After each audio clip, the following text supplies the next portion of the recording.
दुनिया की सबसे हसीन और प्यारी और पवित्र धरती को प्रणाम करते हुए आप सबके इस गुरु माता पिता को प्रणाम करता हूँ। बच्चों, आपको ढेर सारा लाड प्यार और सब लोगों को सुबह की राम राम जोर से बोला कीजिए, राम राम।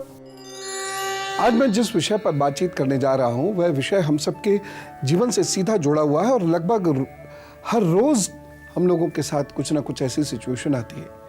उदाहरण के तौर पर हम बहुत मेहनत करते हैं लेकिन उसका कोई नतीजा नहीं मिलता, या फिर हम बहुत प्यार करते हैं और बहुत काम करते हैं लेकिन रिश्तों से हमें बहुत दुख मिलता है, या फिर हम बहुत मेहनत करके पढ़ाई करते हैं, ईमानदारी से करते हैं लेकिन हमारा सिलेक्शन नहीं होता, लेकिन हमारे सलाह देने से या किसी और को सिखाने पढ़ाने से दूसरों का काम बन जाता है। ये कर्म हानि दोष होता है और ये हाथ पर भी परिलक्षित होता है। जिन लोगों के हाथ पर ये रेखाएं हों ऐसे लोगों को अपना जीवन बहुत सोच समझकर बिताना चाहिए। तो मैं आपको वह रेखाएं दिखाता हूं, यदि वह आपके हाथ में है उपाय भी बताऊंगा, और गुरु मंत्र में कर्महानि दोष से पीड़ित लोगों के लिए सबसे अच्छा उपाय क्या हो सकता है वह बताऊंगा। और यकीन जानिए, यदि आपने साल 2 साल उस उपाय को कर लिया तो जीवन पर्यंत ये दुख, ये योग आपको परेशानी, कष्ट नहीं देगा। आइए चलिए शुरू करते हैं। है ना ये विचित्र बात, लेकिन ये ऐसा होता है। आप में से बहुत सारे लोगों के साथ ऐसा होता होगा कि बहुत मेहनत कर रहे हैं और पूरी ईमानदारी से काम कर रहे हैं लेकिन वो काम नहीं हो रहा, रिश्ते बिगड़ जाते हैं। मैं हाथ पर ऐसे योग दिखाऊंगा और यदि वो रेखाएं आपके हाथ में, तो आप खुद ऐसी चीजों का अनुभव कर रहे होंगे कि जिसकी मदद कर रही उसी से 36 का आंकड़ा हो जाएगा।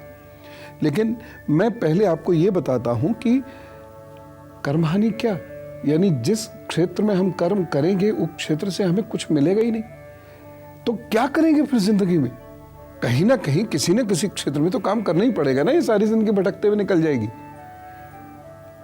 लेकिन उपाय से पहले ये बेहद जरूरी है कि हम ये जान लें हाथ में इसको देखेंगे कैसे। देखिए, अगर ये वाली उंगली आपकी आगे की ओर इस तरीके से मुड़ी हुई है, आगे की ओर बैंड हो जाती है और आगे की ओर बैंड होकर ये इससे चिपक जाती है जाकर सूर्य की उंगली से। ये कनिष्ठा है, इसे हम फिंगर ऑफ मर्क्यूरी बोलते हैं ज्योतिष की भाषा में। तो ये इससे जाकर चिपक जाती है। ये दोनों चीजें यदि आपके हाथ में हों, यानी ये आगे की ओर मुड़ी हुई हो और इससे मुड़ के चिपक जाए ऐसे करके, तो ऐसा व्यक्ति जिंदगी में न जाने कितने काम करेगा और किसी कार्य को पूर्णता नहीं दे पाएगा। जिस कार्य को सोचेगा कि ये मैं बेस्ट कर सकता हूं और उसको करना शुरू करेगा, कुछ समय के बाद उसी में वो हार जाएगा। सारी जिंदगी दूसरों पर डिपेंड रहना पड़ जाता है ऐसे में। एक और चीज यहां पर ये देखिए कि अगर आपके ये ऐसे रेखाएं ये बंधी हुई हैं, आप कर लीजिए कोई काम, सफल ही नहीं होंगे कभी भी। उसके बाद यदि आपकी इन उंगलियों के बीच में गैप बहुत है, ये गैप बहुत है, आप करिए मेहनत, कहीं कुछ आपको मिलेगा ही नहीं। जो मिल भी गया तो वह टिकेगा नहीं, आप वहीं ठन ठन गोपाल। एक और चीज मैं आपसे यहां कहना चाहूंगा कि अगर ये वाली उंगली, ये इसका फर्स्ट फ्लैंज है, ये ऊपर से ऐसे टर्न हो जाए यहां और इससे आकर चिपक जाए, यहां टर्न होकर इससे आकर चिपक जाए, तो समझिए स्थिति और खराब हो गई। अब आप जिस चीज में बहुत मेहनत कर रहे हैं वो चीज हासिल ही नहीं हो रही। अगर ये वाली लाइन आपकी ये भाग्य रेखा यहाँ आ गई है, जैसे सामान्यतः यहाँ उंगली खत्म हो जाती है, इससे जरा सी ऊपर भी सरक गई है, कर्म हानि।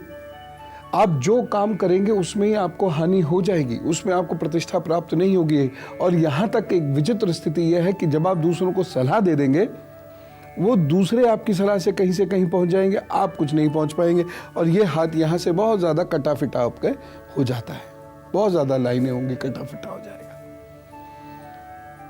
इसका उपाय है, उपाय क्या है? सलाह ही दीजिए, सलाह ही दीजिए जीवन पर्यंत, इसी को प्रोफेशन बना लीजिए। और यदि आपके हाथ के बीचों बीच गड्ढा जैसा आ जाता है, जिसे मैं राहु का गड्ढा बोलता हूं, सलाही दो। आपको वकालत का प्रोफेशन या आपको किसी भी फील्ड के एडवाइजर का, कंसल्टेंट का, काउंसलिंग का, यही प्रोफेशन कुछ दे सकते हैं। अन्यथा जहां आप कुछ बना लेंगे वो ढह जाएगी जगह, या कहीं नौकरी करेंगे हो जाएगी परेशानी। ये हमारा सूर्य, ठीक है, या अनामिका उंगली इसको हम बोलते हैं। यहाँ पर एक रेखा इस प्रकार से निकली, लंबी निकल गई, बीच में से टूट गई और ये इस तरीके से कुछ हिस्सों में ये बट गई, या ये दो हो गई और ऐसे बट गई। ये यदि हाथ में है तो ये मान के चलिए कि रिश्तों का यश नहीं मिलेगा आपको। ऐसे बड़े भाई अपने छोटे भाई बहनों को पिता बनकर पालते हैं, या ऐसी बड़ी बहन अपने छोटे भाई बहनों को माँ बनकर पालती है, उसके लिए जीवन सेक्रीफाइस कर देते हैं, या ऐसी भाभी अपने ननद देवर को माँ बन के पालती है, सेक्रीफाइस करती है, अपने बच्चों का सेक्रीफाइस, अपने बच्चों के सुख तक को सेक्रीफाइस कर देती है, पति पत्नी दोनों सब कुछ सेक्रीफाइस करते हैं। लेकिन इन सभी परिस्थितियों में अंत में क्या मिलता है?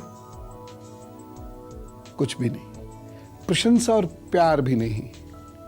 देखिए, एक बात लगे हाथ में कह दूं, प्रवचन देने की मेरी आदत है, लेकिन ये उपदेश दे रहा हूं आपको, खास तौर से बच्चों, आप समझो, जिंदगी में प्यार करने वाले लोग बहुत मुश्किल से मिलते हैं, और जब वो मिले तो मात्र अपनी अपेक्षा और अहम की वजह से उन्हें खोना मत कभी, नहीं तो पूरे जीवन भटकते रह जाओगे। कोई सर पे हाथ रखने वाला प्यार से मिलेगा नहीं, कोई विश्वास करने वाला मिलेगा नहीं। और ये वाले जो रेखाएं होती हैं, ये ऐसे लोगों को सदैव जिम्मेदारियों को उठाना पड़ता है, और जिम्मेदारी के उठाने के उपरांत जिम्मेदार उठाने वाला व्यक्ति धन थोड़ी चाह रहा है, प्यार चाहता है, थोड़ा अधिकार चाहता है, लेकिन ये दोनों भी नहीं मिलता।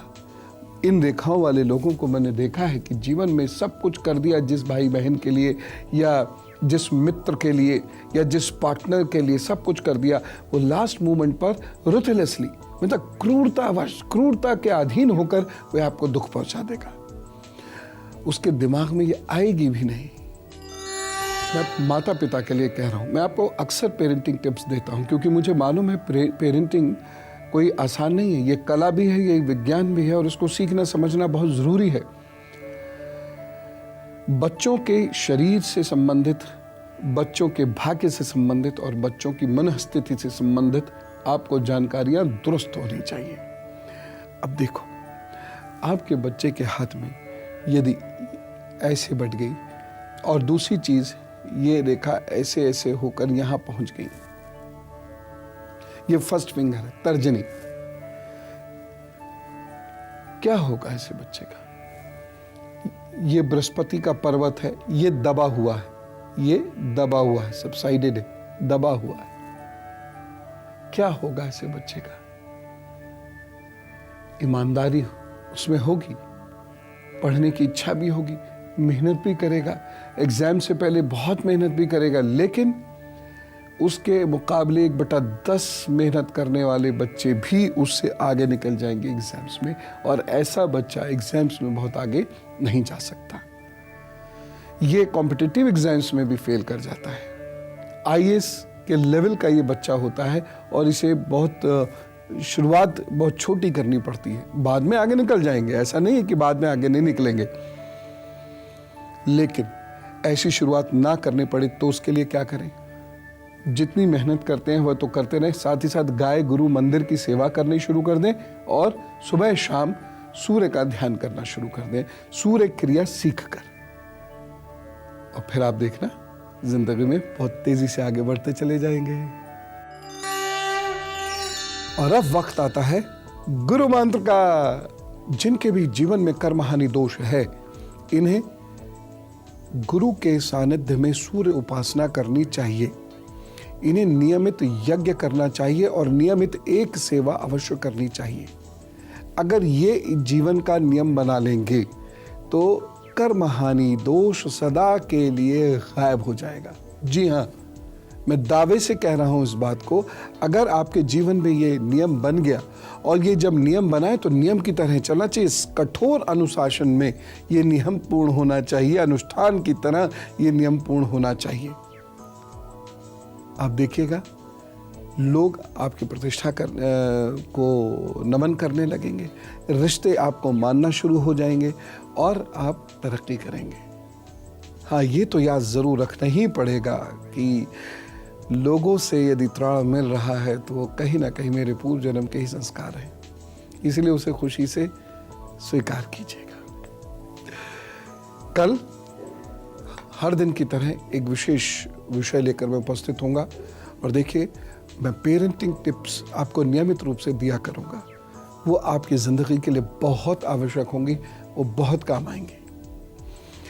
फिलहाल जो उपाय मैंने बताया है, इसे गांठ बांध लीजिए, करना शुरू कर दीजिए, जिंदगी सुख से कटेगी। चलो, खुश रहिएगा और खुश रखिएगा। जरा जोर से बोलिए था। राम राम, नमस्कार।